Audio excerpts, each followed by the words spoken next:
가을인데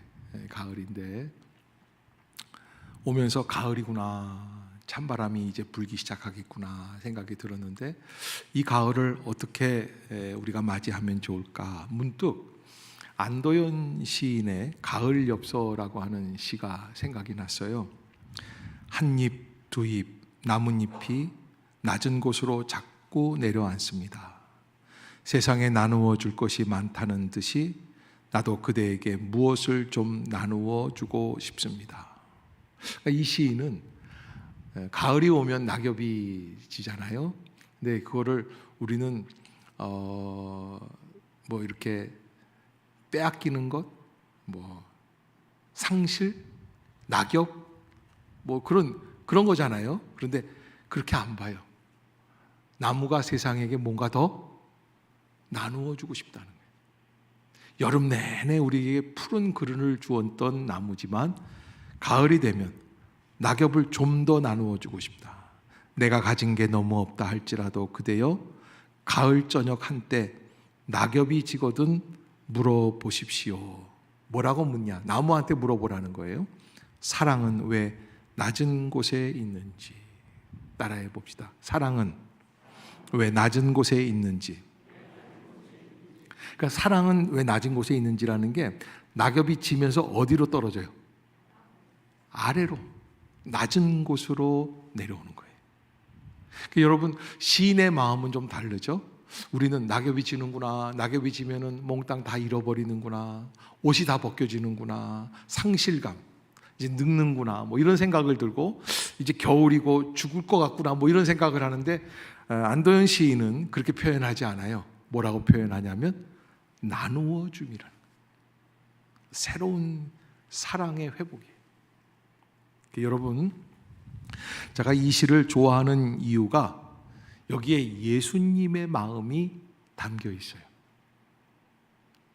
예수님께서 요한복음 6장에서 5,000명을 물고기 2마리, 보리떡 5개로 먹이시는 오병이어의 기적을 일으키시는 장면, 요한복음에서는 5번째, 하나님께서 자기의 친아들이신 예수 그리스도를 이 땅에 구원자로 보내주셨다고 하는 확증되는 사건이 바로 이 기적이에요.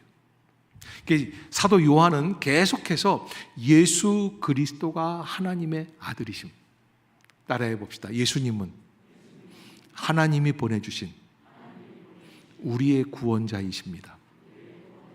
그러니까 사도 요한이 표현하고자 하는 건 바로 그거예요. 왜 세상 사람들이 예수님을 하나님의 아들이신 구원자로 받아들이지 않는 거예요? 저는 이번 주간에 아주 큰 사건이 하나 있었어요. 이게 무슨 사건인가? 목사님이 무슨 지방에 내려가셔서 교통사고를 당하셨나? 그게 아니에요.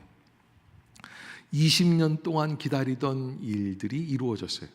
그게 뭐냐면, 우리 김명수 집사님 친아버님이 김종석 어르신이신데, 제가 이 교회 20년 전에 왔을 때 손송매 권사님, 돌아가신 손송매 권사님, 목사님 우리 남편 위해서 기도 좀 해주세요.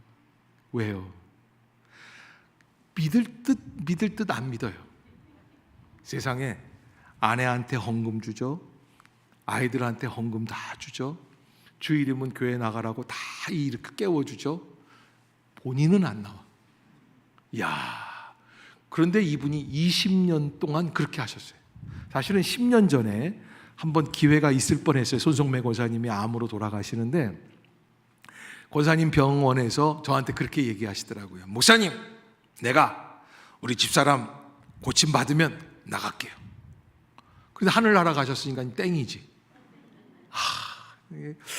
그래서 저 어르신이 교회 나오시려면 하나님, 이분이 나아야 됩니다. 그런데 기도했는데 하나님이 권사님을 데려가셨어요. 그러니까 나올 길이 없잖아요. 그런데 20년 만에 연락이 왔어요. 목사님, 저희 집에 오셔서 기도해 주세요. 자꾸 어지러우시대요. 몇 년 전부터 조그만 이상한 꼬마애가 따라다닌대. 세상에. 거기에 신통한 약이 있는데 세례라는 약이에요. 저는요, 세례를 받고 그 역사가 없어지는 걸 몇 번 경험을 했어요. 그건 제 경험이 아니라 세례 받은 분들이 고백한 거예요. 그래서 사진 어디 갔어요? 사진. 네, 사진 내가 보내줬는데, 그래서 성부와 성자와 성령의 이름으로 세례를 베푸노라. 너무 크게 나와서 빼야지. 왜 나만 저렇게 크게 나왔는지 몰라. 여러분들이 꼭 얘기해 주셔야 될 게, 우리 목사님은 실제로 보면 홀쭉하다. 아멘.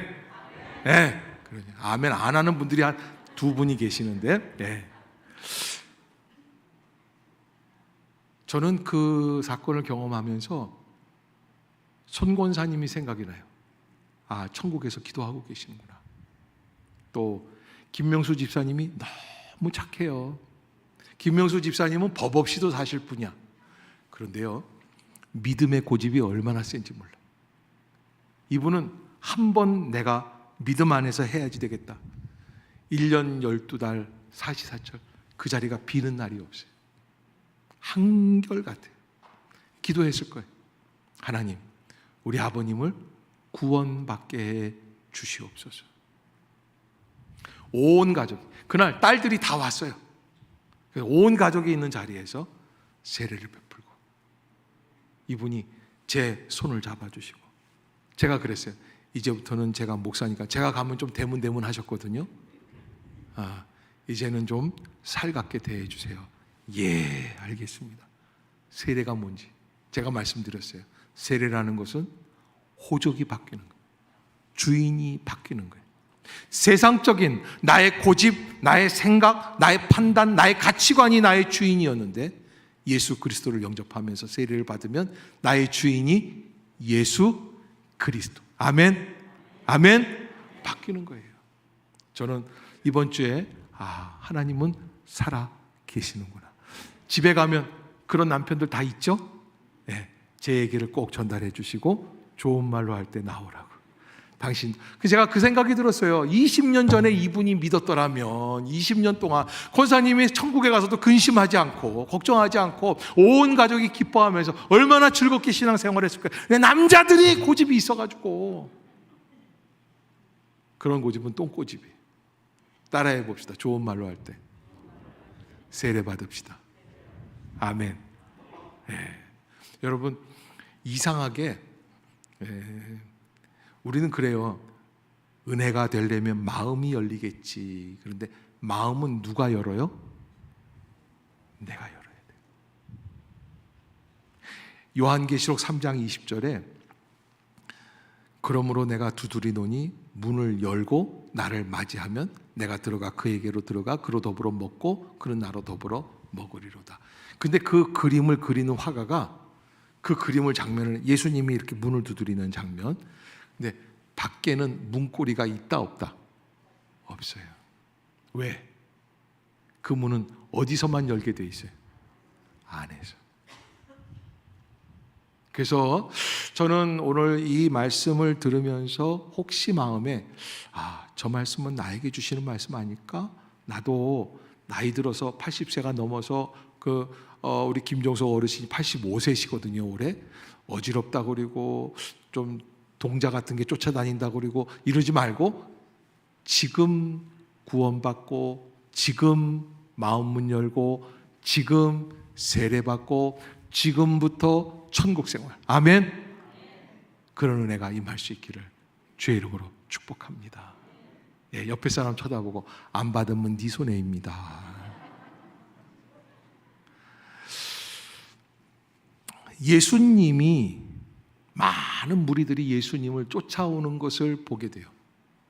그래서 오늘 이 본문은 뭐라고 돼 있냐면, 장소가 디베랴라고 하는 것은 나사렛 갈릴리 호숫가에 있는 인근 마을, 디베랴의 갈릴리 바다 건너편, 거기 가면 지금도 오병이어 기념교회가 산 모퉁이에 지어져 있어요. 큰 무리가 따르니 그랬는데, 여기 큰 무리들 5,000명이 넘는, 남자만 5,000명이니까 무리를 다 하면은 15,000명 되지 않을까 이렇게 추정을 합니다.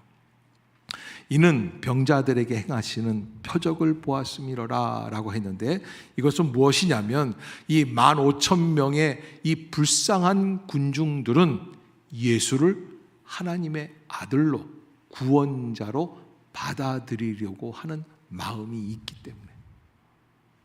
근데 여러분, 여기 보면은 4절에 뭐라고 돼 있냐면, 마침 유대인의 명절인 유월절이 가까웠다 그랬는데, 이 유월절에 의당 유대인들은 어디에 가 있어야 되냐면 갈릴리 호숫가 디베랴 바다 건너편에 있는 게 아니라 이 사람들은 예루살렘에 가 있어야 돼요. 왜? 유월절 잔치가 2주간에 이르러서 예루살렘 성에서 제사가 진행이 되는 거예요. 유월절 큰 축제가 진행이 되는 거예요. 마치 추석이 되면 어디로 가야 됩니까? 고향 가는 것처럼. 그런데 이 사람들은 갈 수가 없어요. 왜? 2주간 경비가 있어야 돼요. 돈이 있어야 예루살렘에 가서 주막을 잡고 여인숙을 잡고 먹고 마시고 할 수가 있는 거예요. 돈이 없어요. 갈 곳이 예수님만 따라다니는 수밖에 없는 거예요. 예수님께서 그들을 바라보십니다. 블레포라고 하는 헬라어 단어인데 5절을 한번 봅시다. 시작. 예수께서 눈을 들어 큰 무리가 자기에게로 오는 것을 보시고 빌립에게 이르시되 우리가 어디서 떡을 사서 이 사람들을 먹이겠느냐 하시니, 이거 2가지로 나누겠는데, 첫 번째 보시고까지, 보시고. 다시 한번 읽어드릴게요. 예수께서 눈을 들어 큰 무리가 자기에게로 오는 것을 보시고, 바라보셨어요. 고개 좀 들어보세요. 여러분, 예수님이 보시면, 예수님이 베데스다 연못가에서 38년 된 병자를 어떻게 하셨어요? 보시고 병이 벌써 오랜 줄 아셨다. 무슨 얘기냐면 불쌍히 여기셨다. 예수님이 바라보시는 이 보심에 대한 이 표적은 우리에게 깊은 은혜를 주시는데, 예수님은 사실은 나도 예루살렘으로 가야 되는데, 유월절 축제를 지내야 되는데, 하나님 앞에 나가서 경배를, 이런 것보다는 이 사람들은 예루살렘에 못 갔구나. 돈이 없을 텐데, 먹을 게 없을 텐데, 잘 곳이 없을 텐데, 오늘도 갈 곳이 없으니까 나하고 함께 이 산에 머물러 있구나. 그들을 바라보시고, 이 사람들이, 여러분 40년 전에 저희 어머님이 생신을 맞이해서 제가 여쭤봤어요. 어머님, 생신 소원이 뭐예요? 애미는 팥을 많이 넣고 밥을 해서, 팥밥. 요즘 먹지도 않잖아요. 팥죽이나 먹지. 그것도 팥빙수 때나 먹는 거지 아무 때나 안 먹어. 팥밥을 해서. 그래서 소고기 반찬으로 배 터지게 먹어봤습니다. 40년 전에 우리 어머니 소원이에요. 누군가 고기를 배 터지게 먹고 있으면 이 목사님 어머님 소원이 이루어지는구나 생각하시면 돼요. 우리가 먹고 사는 게 힘들었던 민족들이에요. 한 끼가 어려웠어요. 저는 심지어 초등학교 다닐 때 쌀이 떨어져서 도시락을 못 사갖고 간 날들이 여러 날들이에요. 여러분, 2000년 전에 예수님 당시에만 그런 게 아니에요. 우리 현실 속에서도 우리가 얼마나 어려움을 겪고 있는지 몰라요. 수원의 세 모녀가 자살을 해서 생을 마감했습니다. 왜? 남편이 갑자기 사업이 망하고 살 길이 없어요. 갈 곳이 없어요. 먹을 것이 없어요. 월세를 못 내요. 그래서 셋이서 동반 자살합니다. 엄마는 자궁암에, 딸 하나는 난치병에, 딸 하나는 정신이 이상해.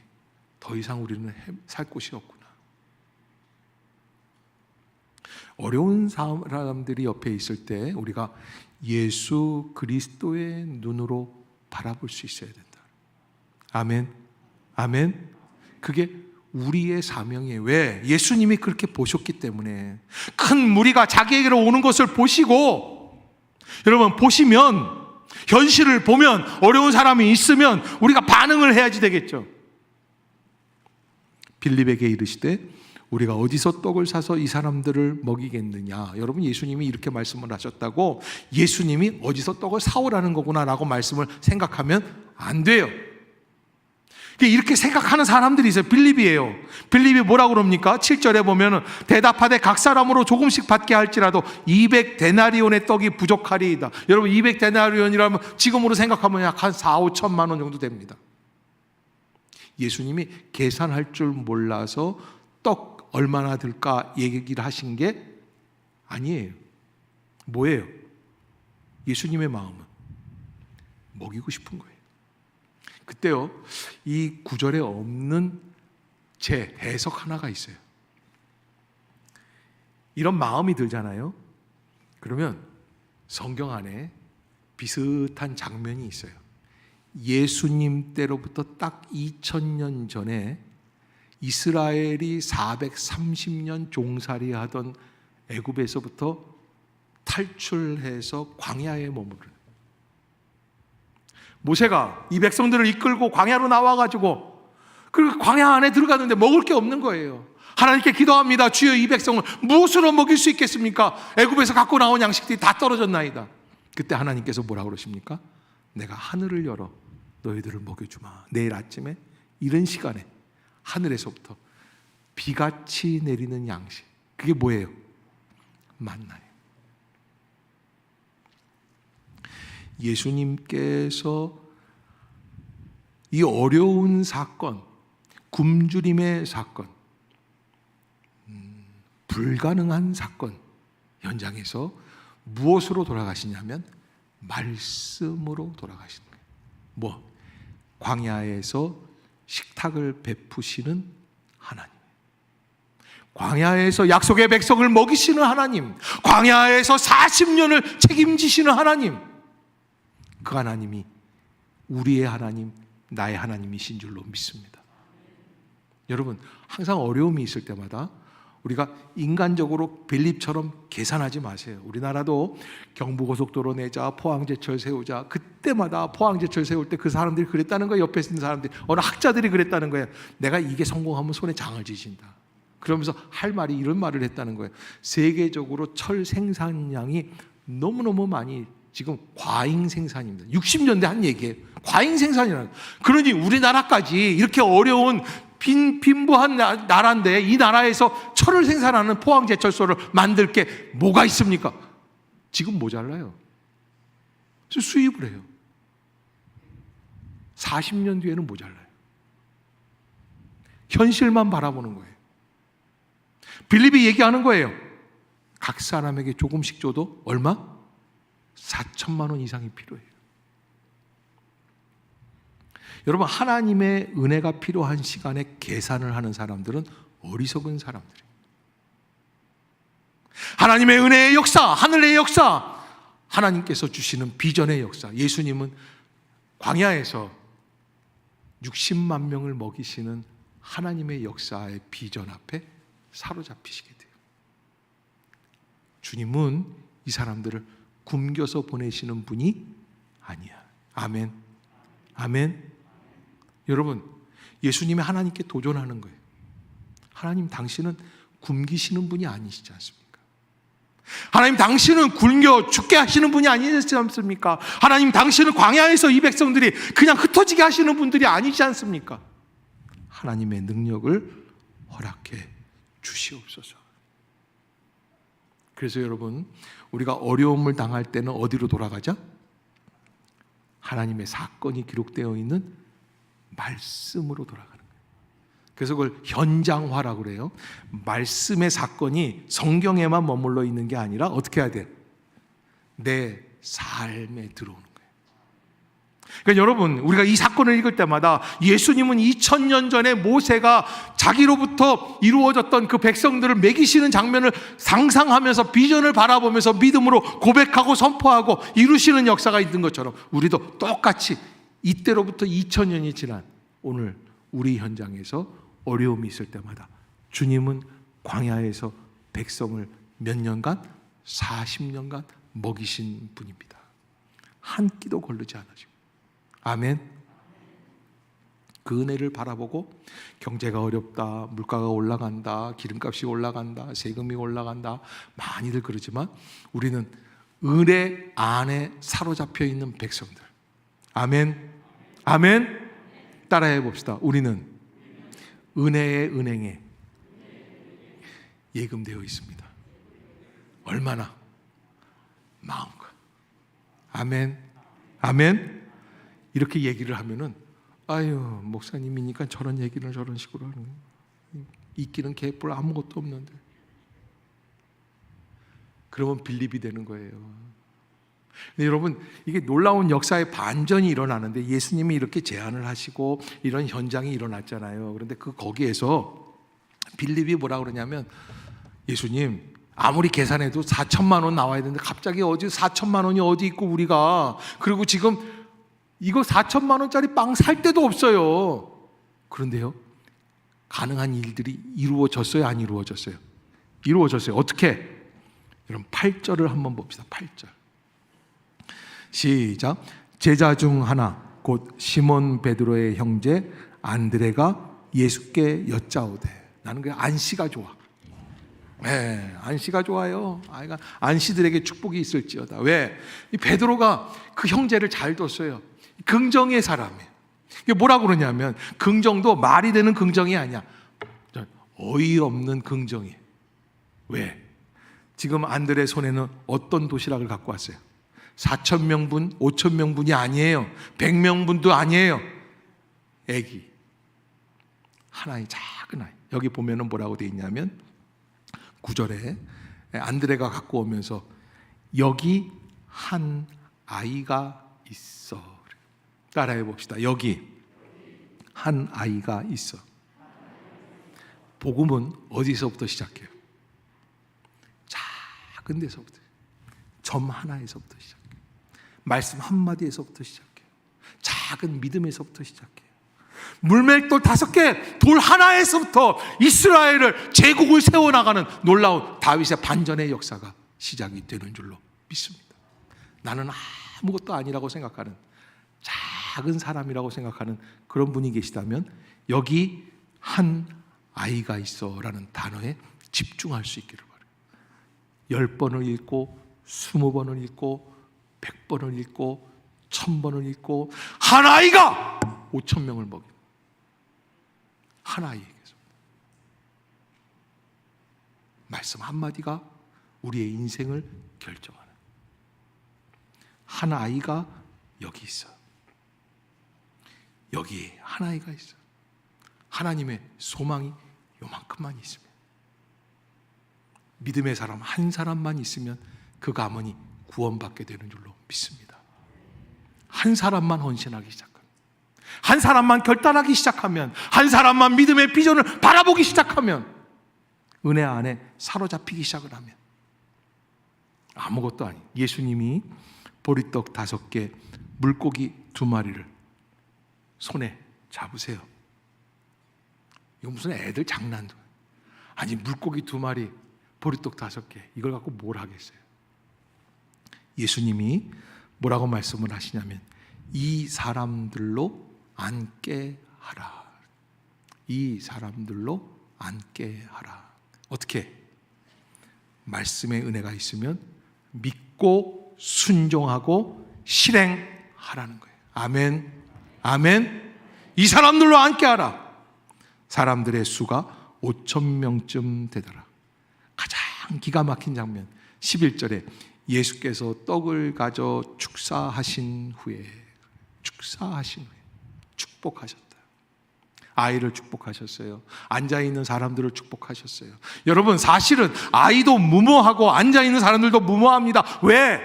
예수님 손에는 물고기 2마리, 떡 5개. 어떤 사람들은 약삭빠르게 이렇게 해석을 합니다. 이 사건은 말이 안 되는데 이렇게 해석하면 말이 된다. 어떻게 해석하냐?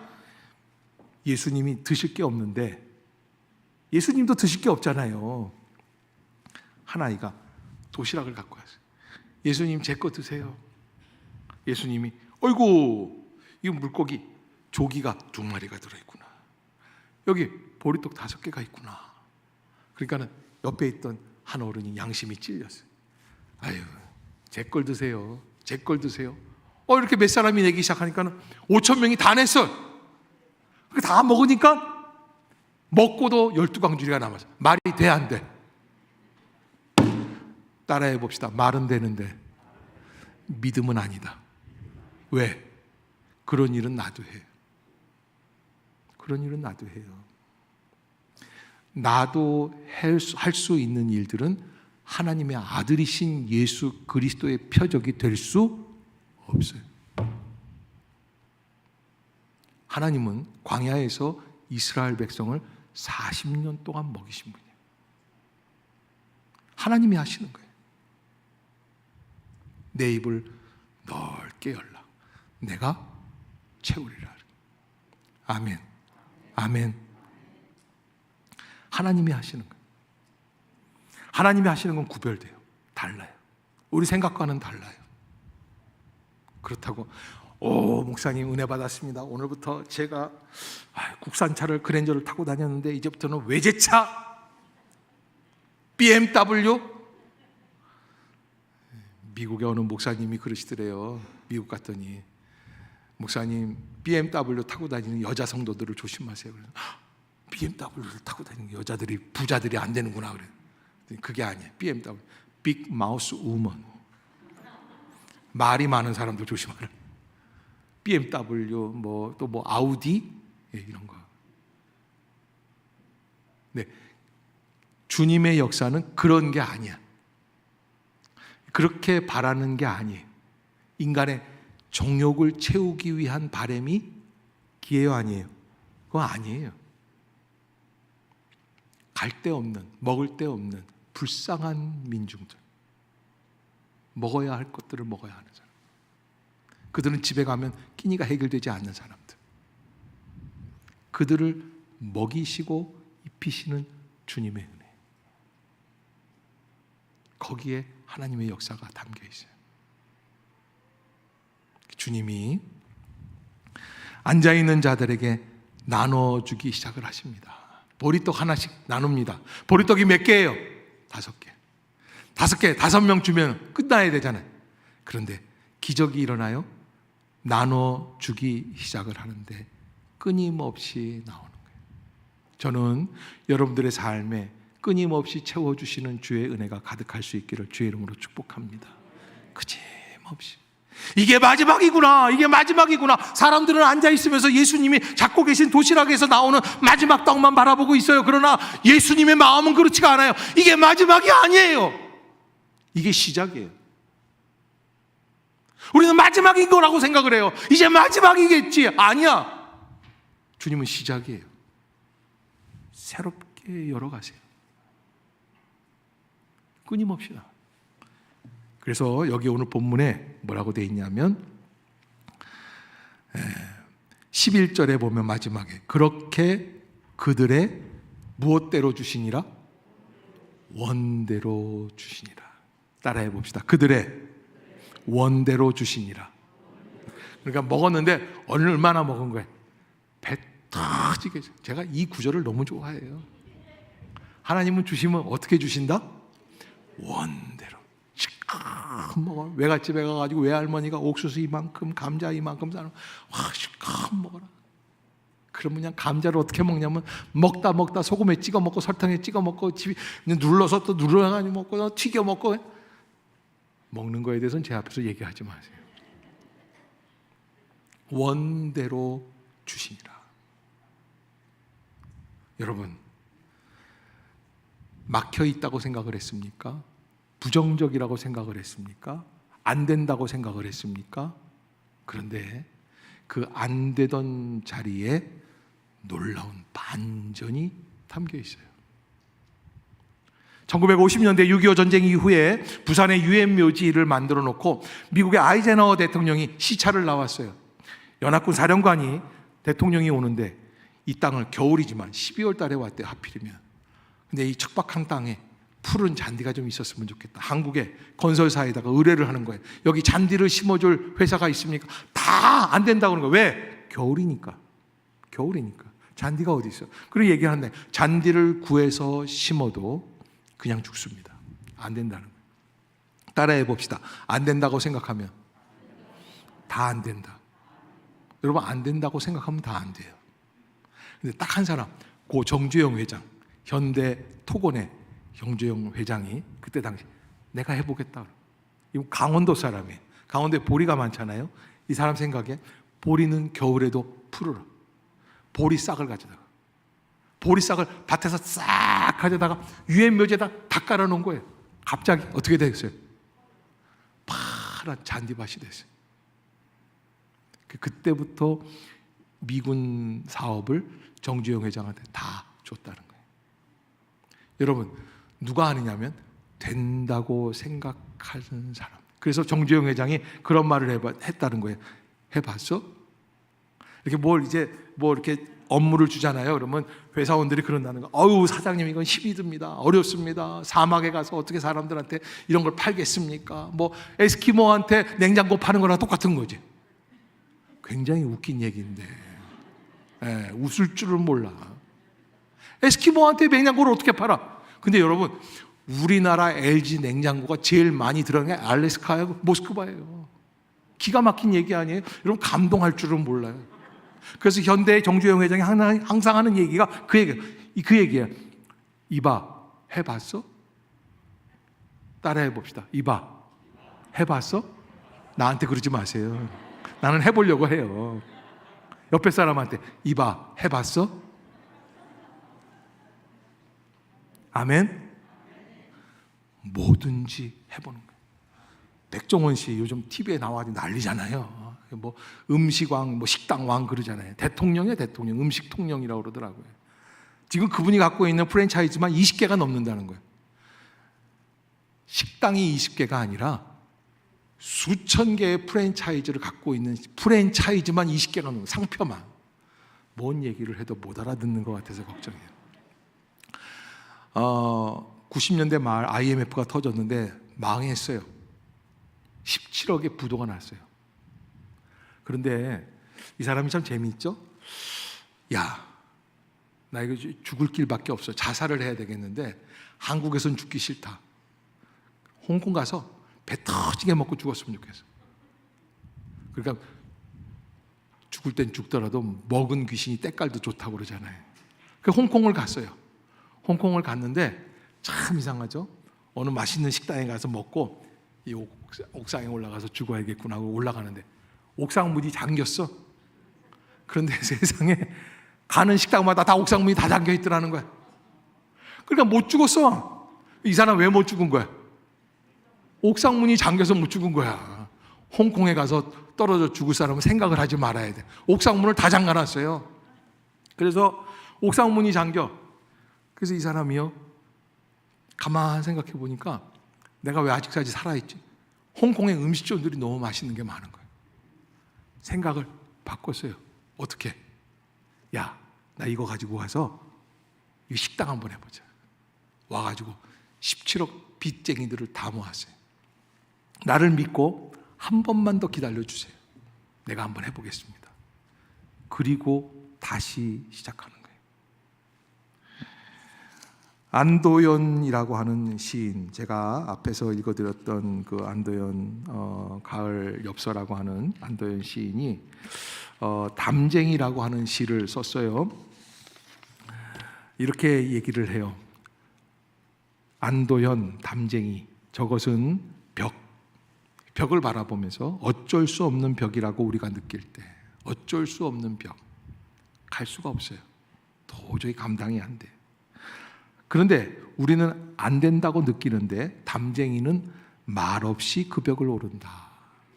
이렇게 보면 벽에 담쟁이가 이렇게 올라가잖아요. 제발 좀 끄떡끄떡거리고 좀 동의하는 표정으로. 선교사님도 와 계시는데 말이죠. 그냥 소닥 보듯이 쳐다보고 언제 끝나겠느냐 그러지 말고 담쟁이가 말없이 이렇게, 그렇죠?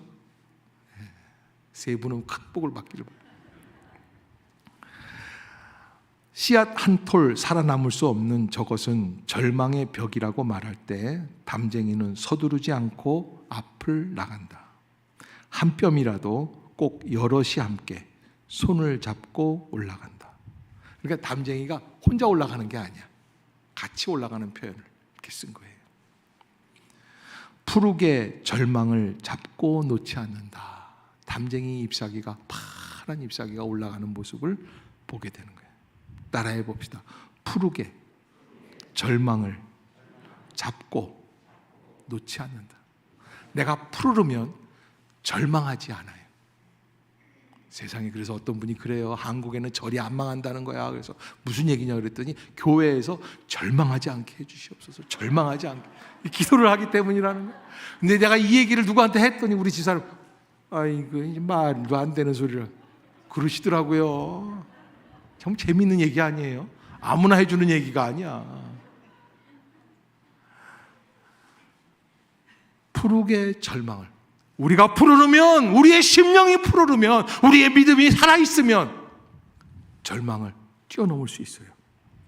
저것은 넘을 수 없는 벽이라고 고개를 떨구고 있을 때 담쟁이 잎 하나는 담쟁이 잎 수천 개를 끌고 결국 그 벽을 넘는다. 따라해 봅시다. 결국 그 벽을 넘게 하소서. 결국 넘어요. 예수 그리스도 안에서. 바울이 말 없는, 수 없는 불가능에 직면합니다. 빌립보서 4장 13절. 내게 능력 주시는 자 안에서, 내게 능력 주시는 자 안에서 내가 모든 것을 감당할 수 있습니다. 가능한 거예요. 여러분, 벽이라고 생각할 때, 어렵다고 생각할 때, 막막하다고 생각할 때, 좌절할 수밖에 없고 이제 죽을 수밖에 없고 끝이라고 생각하는, 마지막이라고 생각할 때 우리는 담쟁이가 오르듯이 그 벽을 뛰어넘을 수 있는 은혜의 비전을 바라볼 수 있기를 주의 이름으로 축복합니다. 하나님의 은혜가 우리와 늘 함께 하시기를, 그래서 새로운 가을을 맞이하는 우리가 되시기를 주의 이름으로 축복합니다. 기도하겠습니다. 사랑의 하나님, 은혜를 감사합니다. 이 아침도 저희들을 불러주시고 주의 전에서 함께 은혜의 말씀을 나누게 해주시는 줄로 믿습니다. 말씀이 우리 안에서 우리의 현실을 이겨낼 수 있는 능력이 되는 줄로 믿습니다. 주여 역사해 주시옵소서. 오병이어의 기적이 우리의 사업의 현장에, 우리의 가정의 현장에, 우리의 질병의 현장에서 모든 절망을 뛰어넘어 하나님의 가능을 열게 하여 주시옵소서. 말씀의 능력이 되게 해 주시옵소서. 예수님의 이름으로 기도드리옵나이다. 아멘. 다 같이 자리에서 일어나